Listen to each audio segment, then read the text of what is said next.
Yes, I slept with him and I regret absolutely nothing, my wife sneered, leaving our anniversary dinner with him while I laughed, knowing tomorrow's delivery would be quite the shock, a moment I'd been planning for ages. 5 years of marriage, and Sarah chose our anniversary dinner at Mistral, one of Boston's most upscale restaurants, to detonate our life together. I should have been devastated, should have caused a scene, should have done something other than smile calmly and cut another piece of my perfectly prepared salmon while she stood there with Ryan, my business partner, waiting for me to break. "You're not even going to fight for me?" she demanded, her voice carrying across the dining room as other patrons turned to stare. I looked up from my plate, meeting her eyes with the kind of calm that comes from months of preparation. Why would I fight for someone who's already made their choice? "But Sarah, you're going to be very surprised by tomorrow's delivery." Ryan shifted uncomfortably beside her, probably wondering why I wasn't playing the role of the devastated husband he'd expected. "What delivery?" Sarah asked, but I just returned to my dinner, dismissing them both with the indifference of someone who'd been waiting for this exact moment.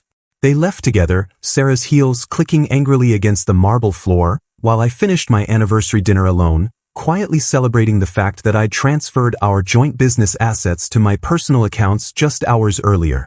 The hidden cameras I'd installed in our home office 3 months ago had captured everything, every stolen kiss, every whispered plan, every moment that confirmed what I'd suspected when I noticed Sarah's sudden interest in working late and Ryan's convenient excuses for private meetings. I paid the check with a card Sarah didn't know existed, walked to my car with the satisfaction of a man whose careful planning was about to pay dividends, and drove to my brother Mike's apartment in Cambridge where I'd been staying for the past week. "How did it go?" Mike asked as I walked through his door, and I couldn't help but smile. "Exactly as planned. She took the bait perfectly, and now we move to phase 2. I pulled out my phone and showed him the text I'd prepared months ago, ready to send to our attorney first thing in the morning. "Ellen's going to love this. We've got everything we need, and Sarah just gave me the final piece by confessing in front of witnesses." Mike shook his head in amazement. "I still can't believe you saw this coming months ago." But I had seen it coming, had felt the subtle shifts in her behavior, the way she'd started treating our marriage like a business arrangement she was ready to terminate for a better offer, and I'd responded the only way a marketing consultant knows how, with research, documentation, and a strategy designed to protect my interests when the inevitable happened. I opened my laptop and showed Mike the extensive digital evidence I'd been collecting like a prosecutor building a case against organized crime. Photographs from the private investigator I'd hired captured Sarah and Ryan at the Fairmont Copley Plaza, the Four Seasons, and 3 different boutique hotels across Cambridge, their affair documented with timestamp precision that would make any court happy. "Jesus, Nathan, you've got everything," Mike whispered as I scrolled through folders labeled by date and location, each containing phone records, hotel receipts, and Ryan's credit card statements that I'd accessed through our shared business accounts. I clicked on another folder, revealing transcripts of conversations I'd recorded using spyware I'd installed on Sarah's phone during one of her long showers, conversations where she and Ryan discussed not just their sexual escapades but their plans to squeeze me out of our marketing consulting firm once they made their relationship public. "Listen to this one from last Tuesday," I said, playing an audio file where Sarah laughed about how clueless I was, how easy it would be to take half my assets in a divorce, and how Ryan had promised her they'd be running the business together within 6 months. Mike's jaw dropped as Ryan's voice came through clearly, detailing his scheme to embezzle client funds through fake vendor invoices, money he'd been funneling into a secret account to finance his future with my wife. "I've been tracking every transaction for 3 months, I explained, showing him spreadsheets that would make a forensic accountant weep with joy. Ryan's stolen over $200,000, and Sarah knew about every penny because she helped him create the false documentation. My phone buzzed with another frantic call from Sarah, the 7th in 2 hours, but I let it go to voicemail while I called Ellen, my divorce attorney who I'd retained quietly 6 weeks ago. "Ellen, it's Nathan. The trap just sprung perfectly," she confessed publicly, "and I've got everything documented exactly as we discussed." Ellen's laugh was sharp and satisfied. "Nathan, with evidence this comprehensive, she'll be lucky to walk away with her car. Send me everything tonight, and we'll file first thing in the morning." As I hung up, Mike asked the question I'd been waiting for. "What's this delivery you mentioned to Sarah?" I smiled and pulled up my browser, showing him the overnight shipping confirmation for packages I'd prepared weeks ago.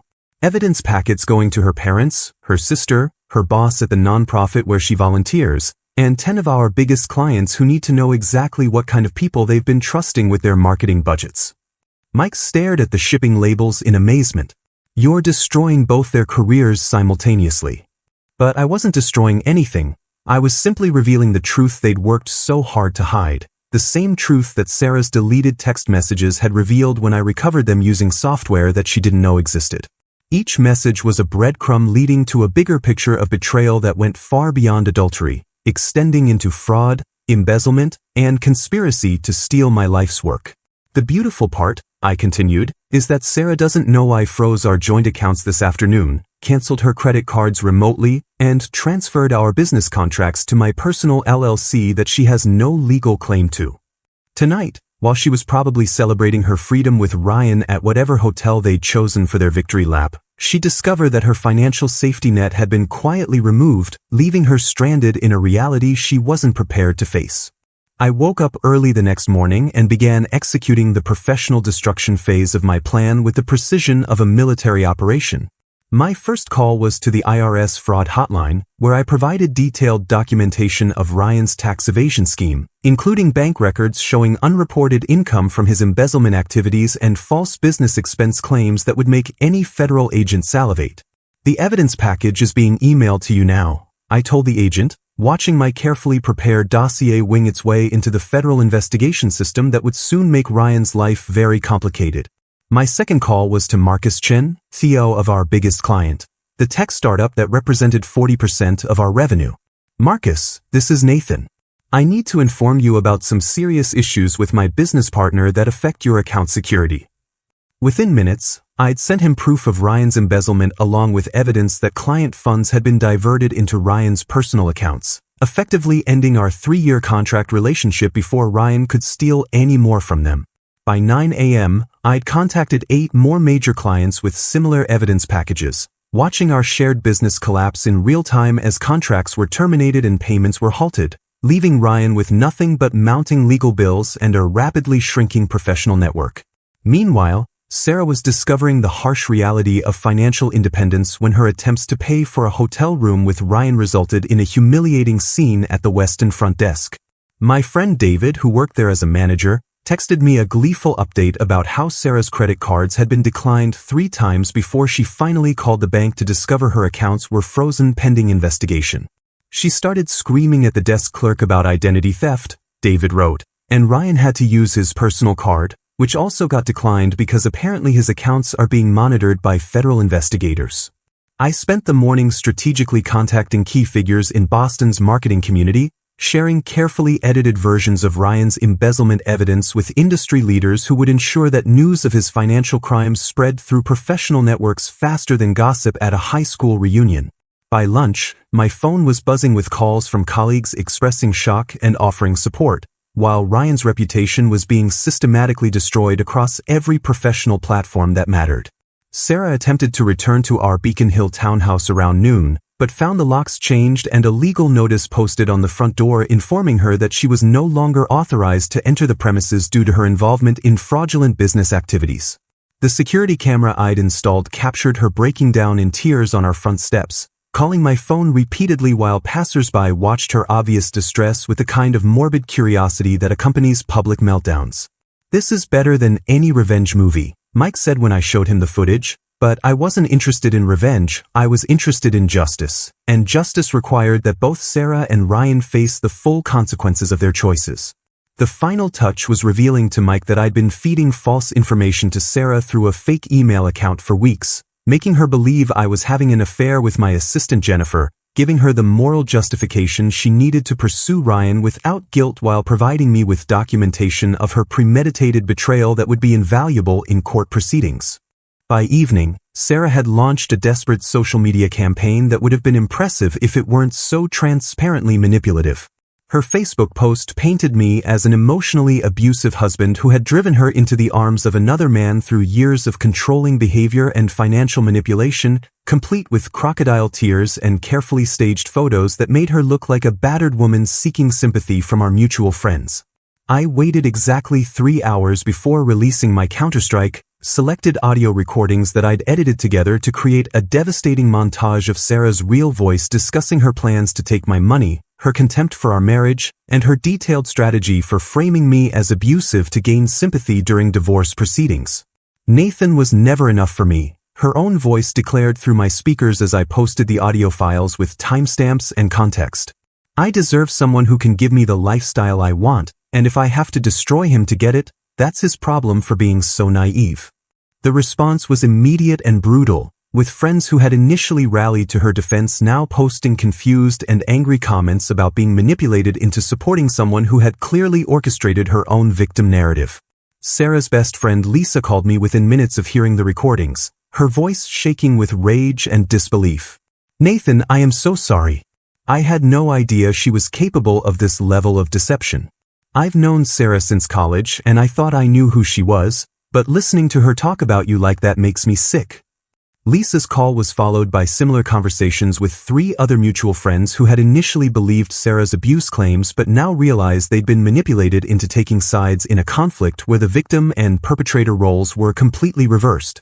I strategically leaked information about Sarah's financial complicity to her family, sending her parents and sister detailed evidence showing how she'd used money from our joint accounts to fund romantic getaways with Ryan, including receipts from expensive restaurants and hotels that she'd paid for with my credit cards while lying to my face about working late. Her sister Jennifer called me that evening, crying as she apologized for initially believing Sarah's story about my supposed abuse. "She asked me to lie for her," Jennifer confessed. "She wanted me to testify that I'd seen bruises on her arms, but I told her I couldn't do that because it wasn't true. Now I understand why she was so angry with me for refusing." Meanwhile, Ryan was desperately trying to contain his own public relations disaster as word of his embezzlement spread through Boston's tight-knit business community like wildfire in dry grass. He attempted to contact me through 3 different intermediaries, offering to testify against Sarah in exchange for my agreement not to pursue criminal charges, but I ignored every overture because I didn't need his cooperation to destroy both of their lives.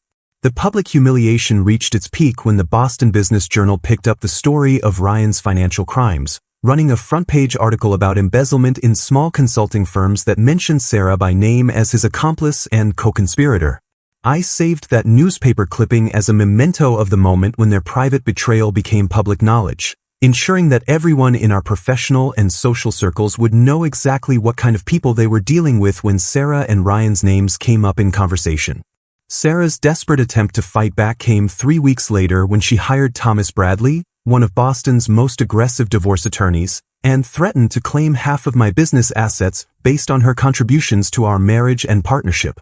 I almost laughed when Ellen forwarded me the legal threat, because Sarah had no idea that I'd transferred majority ownership of our consulting firm to an LLC that I'd established with Mike as co-owner 2 months earlier, effectively protecting my business interests from any divorce settlement claims she might make.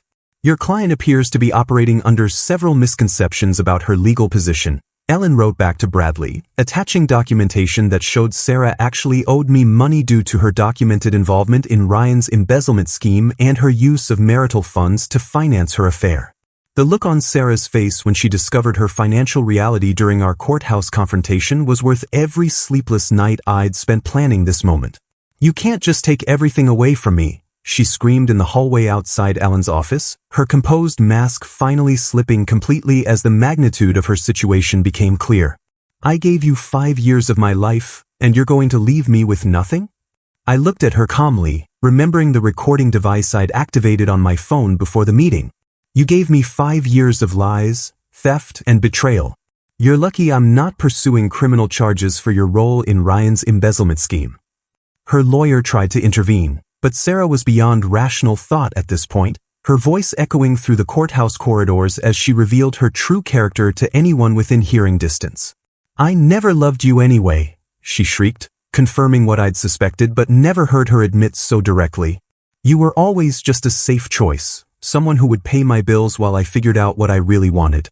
Ryan was everything you could never be: successful, confident, willing to take risks instead of playing it safe like some scared little accountant." The irony of her calling me scared while she faced potential criminal charges for financial fraud wasn't lost on me, and I made sure to capture every word of her meltdown for future reference. Ellen handed Sarah's attorney a settlement offer that was more generous than she deserved. She could walk away with her personal possessions and no criminal charges filed against her, provided she signed divorce papers that gave her no claim to my business assets or future earnings. "This is extortion," Bradley protested, but Ellen simply smiled and pulled out the evidence files that showed Sarah's involvement in Ryan's crimes. "This is mercy," Ellen corrected. "Your client participated in embezzling over $200,000 from Nathan's business clients, used marital funds to finance an extramarital affair, and attempted to frame him for domestic abuse using fabricated evidence. She should be grateful we're offering her anything at all." Meanwhile, Ryan had been arrested the previous week after federal investigators concluded their review of the evidence I'd provided, facing charges that would likely result in a prison sentence of 3 to 5 years. I watched through the courthouse windows as Sarah realized that her partner in crime was no longer available to rescue her from the consequences of their shared betrayal, leaving her completely alone and facing the harsh reality that actions have consequences even for people who think they're too clever to get caught. The most shocking revelation came 2 days later when I sat Mike down and told him what Sarah's affair had actually represented, just the tip of an iceberg that included an elaborate plan to frame me for domestic abuse and steal my business through manufactured evidence and false testimony. I showed him footage from the hidden cameras that I'd never shared before, recordings of Sarah practicing fake injury scenarios in our bathroom mirror, applying makeup to simulate bruises and rehearsing tearful phone calls to police about her abusive husband who had supposedly hit her during arguments about money. "Jesus Christ, Nathan," Mike whispered as we watched Sarah plant torn clothing and overturned furniture in our bedroom, carefully staging what would have looked like the aftermath of a violent domestic dispute. "She was planning to destroy your entire life, not just your marriage." The cameras had captured everything. Sarah researching domestic violence laws on her laptop, printing fake medical records showing previous injuries that never happened, and even practicing her victim testimony in front of our bedroom mirror while I was traveling for business. The affair with Ryan was actually the least dangerous part of her plan, I explained, showing Mike text messages between Sarah and her sister where she discussed the optimal timing for filing false abuse charges that would give her immediate access to our joint assets while I faced criminal prosecution. Her sister Jennifer had refused to participate, which explained why Sarah had been so angry with her family lately, but Sarah had been confident she could find other witnesses willing to support her fabricated narrative of abuse and control. The most chilling footage showed Sarah on the phone with someone I didn't recognize, discussing how to make her fake injuries look realistic enough to convince police and emergency room staff that her husband had beaten her severely enough to require medical attention. "I need this to look believable," she said into the phone, "because once I file charges, I'll have access to everything while he's dealing with criminal defense attorneys and trying to prove his innocence." The delivery I'd mentioned at our anniversary dinner hadn't just been evidence of her affair, it had been comprehensive packages sent to her parents, her employer, and several mutual friends showing not just her adultery but her detailed plan to commit perjury, insurance fraud, and file false police reports to steal my business and destroy my reputation. Sarah's boss at the nonprofit organization where she volunteered called me personally after receiving the package, expressing horror at discovering that someone they'd trusted with vulnerable populations had been planning to manipulate the legal system designed to protect actual abuse victims. "We had to terminate her immediately," her supervisor explained. "The board was unanimous that someone capable of fabricating domestic violence claims poses an unacceptable risk to our organization and the people we serve." Her parents received the most comprehensive package, including audio recordings of Sarah laughing about how easy it would be to manipulate police and courts into believing her victim narrative, along with evidence that she'd been planning this elaborate deception for months while accepting their emotional and financial support for what they believed was a troubled marriage. Sarah's sister Jennifer called me that evening, crying as she apologized for not warning me about Sarah's plans. "She asked me to lie about seeing you hit her," Jennifer confessed. "When I refused and threatened to tell you what she was planning, she said I was choosing your side over family. I should have called you immediately, but I never thought she'd actually go through with something so evil." 6 months after our anniversary dinner confrontation, I was living in a stunning penthouse apartment overlooking Boston Harbor, my consulting business thriving without Ryan's criminal interference and my bank account healthier than it had ever been during my marriage to someone who treated me like a personal ATM. Sarah had fled to her parents' small house in rural Maine after losing her job and facing complete social ostracism from everyone who had received evidence packages showing her true character, while Ryan was serving a federal prison sentence of 4 years for embezzlement and fraud. I'd rebuilt my client base with impressive speed, partly because news of my systematic takedown of 2 people who had tried to destroy me had spread through Boston's business community, earning me a reputation as someone who was both trustworthy and absolutely not to be crossed. My new office in the financial district was twice the size of the space I'd shared with Ryan, and I'd hired 3 employees to handle the increased workload from clients who specifically sought out my services because they'd heard about my meticulous approach to protecting business interests. "You've become something of a legend," Ellen told me during lunch at the same restaurant where Sarah had confessed her affair, a location I'd chosen deliberately to mark how completely my life had transformed. "I've had 4 attorneys ask me how you gathered such comprehensive evidence without alerting your targets, and 2 potential clients have specifically requested me because they want the lawyer who helped Nathan Richardson take down his cheating wife and embezzling partner." The most unexpected development was meeting Jennifer Walsh, a federal prosecutor who had worked on Ryan's case and reached out to congratulate me on the quality of evidence I'd provided to investigators. Jennifer was everything Sarah wasn't: brilliant, ethical, financially independent, and genuinely impressed by my strategic thinking rather than threatened by it. "Most people who discover their spouse is cheating just get angry and make emotional decisions," she told me over coffee after Ryan's sentencing hearing. "You turned it into a masterclass in methodical evidence gathering and strategic planning. It's actually quite attractive." Our relationship developed naturally over several months, built on mutual respect and shared values rather than the financial dependency and manipulation that had characterized my marriage to Sarah. Jennifer appreciated my attention to detail and careful planning, qualities that Sarah had found suffocating but that Jennifer recognized as signs of intelligence and reliability. "I love how your mind works," she told me one evening as we planned a weekend trip to Vermont. "You think 3 steps ahead and consider every angle, which makes me feel secure rather than controlled." The contrast couldn't have been more stark. Where Sarah had seen my planning as evidence that I was boring and controlling, Jennifer saw it as proof that I was someone she could trust to build a stable future with. In a delicious twist of irony, my experience with Sarah and Ryan had created an unexpected business opportunity when 3 different men contacted me through Ellen, asking if I could help them gather evidence against spouses they suspected of cheating. "You've accidentally created a niche market," Ellen laughed. "Betrayed husbands want to hire the guy who took down his wife so thoroughly that she fled the state." I was considering whether to formalize this side business when Sarah made her final, desperate attempt to re-enter my life through a message sent via Jennifer's office, probably hoping to circumvent the block I'd placed on all my personal communication channels. "Tell Nathan I was wrong about everything," the message read. "I know I don't deserve forgiveness, but I need him to know that losing him was the biggest mistake of my life. Ryan never cared about me the way Nathan did, and I threw away the only real love I've ever known." I read the message twice, then deleted it without response, because the woman who had planned to frame me for domestic abuse to steal my business didn't deserve even the acknowledgement that her words had reached me.